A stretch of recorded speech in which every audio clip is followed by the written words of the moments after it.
Hello friends, welcome back in this video session of refrigeration and air conditioning. Today we are going to learn thermal comfort scale and effective temperature, steady state models for heat transfer. My name is Mr. S.V. Kumbar, Assistant Professor, Sharath Institute of Technology, College of Engineering, Yadra, Ichalkaranchi. In earlier video lecture, we have studied thermal comfort and the effect of clothing on thermal comfort. Now we will start with thermal comfort scale. What is thermal comfort scale? Thermal comfort scale is a single scale which combines the effect of various thermal comfort factor such as air temperature, humidity, air movement and radiation, that we call it as thermal index or thermal comfort scale. Generally, the HVAC design engineer has to handle these four factors to understand the effect of climatic condition on the body's heat dissipation process. Now, this HVAC design engineer consider climatic condition means whether this region falls in hot region or cold region. Depending upon the climatic condition of that region, these four different parameters such as air temperature, humidity, air movement and radiation is selected. So these factors are air temperature.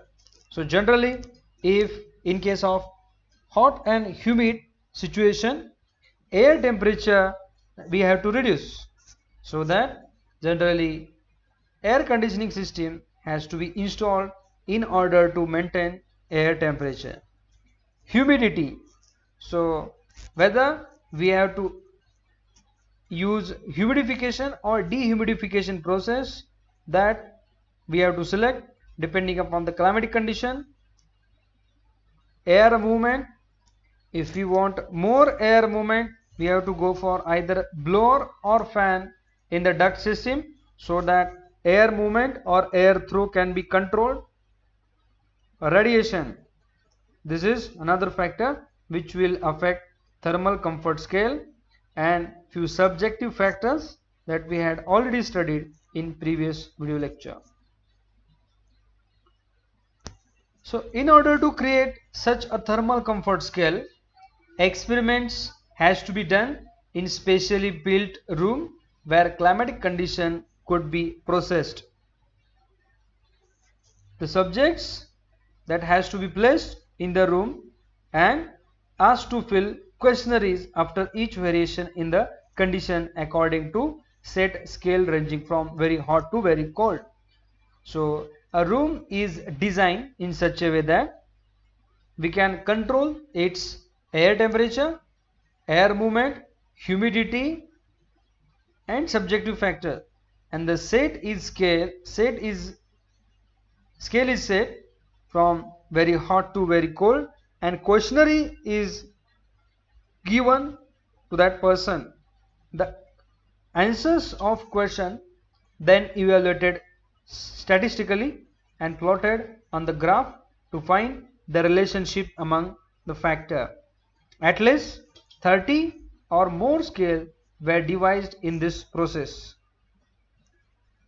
Effective temperature. Effective temperature is defined as the temperature of a still and saturated atmosphere which would, in the absence of radiation, produce the same effect as that of temperature in question. The first scale was produced by Houghton and Yaglu in 1923, working at American Society of Heating and Ventilating Engineering. Their findings were plotted on psychrometric chart producing equal comfort line. This new scale was named effective temperature, that is ET scale, effective temperature scale. The different factors determining thermal comfort, that is air temperature, humidity, air movement, are combined together into a single index, that is effective temperature.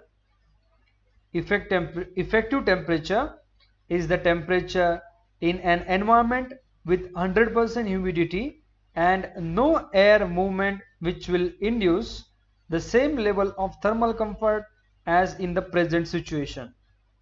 For example, if the effective temperature is said to be 30 degrees centigrade, it means that the thermal comfort is equivalent to 1 is in environment with the temperature 30 degrees centigrade and 100% humidity with no air movement. But the effective temperature does not take into consideration the effect of radiant heat energy. In effective temperature, only three factors has been considered, that is air temperature, humidity and air movement. Radiation factor hasn't considered in effective temperature. So this is the effective temperature which is shown on psychrometric chart. So coastal and inland region is shown here. Some part of United Kingdom where experiment has been done, that part is shown that effective temperature lies in between 18 to 24 degrees centigrade, while in the coastal region or inland region effective temperature falls from 24 to 33 degrees centigrade. Operative temperature. The operative temperature intervals varied by the type of indoor locations. They also vary by the time of year. In summer region, operative temperature is different. In winter region, operative temperature is different, as well as in case of rainy season, again operative temperature is affected. American Society of Heating, Refrigeration and Air Conditioning Engineer has listed some suggested temperature and air flow rates in different types of building and different environmental circumstances. Thermal sensitivity of individual. The thermal sensitivity of an individual is quantified by the descriptor Fs, which takes on higher values for individual with lower tolerances to non-ideal thermal conditions. This group includes pregnant women, the disabled, as well as an individual whose age below 14 or above 60, which is considered the adult range. Existing literature provides consistent evidence that sensitivity to hot and cold surfaces decline with age. Thermal sensitivity of individual. First, cold sensitivity. There is also some evidence of a gradual reduction in the effectiveness of the body in thermoregulation after the age of 60. This is mainly due to a more sluggish response of the counter-reaction mechanism in the body that are used to maintain the core temperature of the body at ideal values. Situational factors include the health, psychological, sociological and vocational activities of the person. In different situations, the temperature body becomes different. Modes of thermal comfort. So, when discussing about thermal comfort, there are two different models that can be used. These are static model and adaptive model of heat transfer. So first we will discuss the adaptive model of heat transfer. The adaptive model states that there is an optimal temperature for a given indoor environment depending on the outdoor air temperature, as the adaptive model is related with optimal temperature for a given indoor environment which is dependent on outdoor air temperature. So it takes consideration that humans can adapt and tolerate at different temperature during different times of year, in summer, in winter. So the temperature